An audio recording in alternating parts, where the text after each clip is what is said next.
hi hello good morning बस मन मैंने आछथि आज हम सकाळ सकाळ पखाळ गोटे प्रथम बाड़ी देबु तापर देना दीपर रोसे पखाळ में समस्त पढ़ा पढ़ी करके नै आछथि समस्त रेडी खाइबा पेका आज पखाळ रे कोन खाइबा के हम करछु देखुछि कोन आइटम हेचे हमर पखाळ प्रथम देबा उष्ण पखाळ ता सहित काकुड़ी पियाज कंचा लंका ये सुखुआ ता सहित माछ भजा पखाळ फूल भरा ता सहित मटन आज स्पेशल मन मन पेका हेछि कसा हम नै आछलु दीपर तकरे खियाबो ता सहित देसी कंकड़ा छेचा एटा होची नढ़िया पुदीना रसुण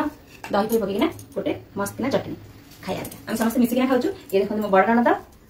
ये तल जी से आसी ना से पलैं घर को ये होती सभा सान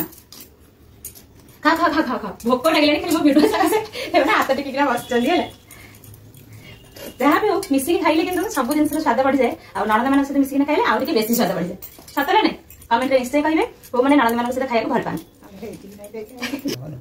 इलो सुकम लगे मु दुजो मु तो नहीं उन तळ उठी आनी तो देले हमरा मना रे पड़ से भलो भलो मटन नहीं समस्त आइले तो ध्यान से आइले आउ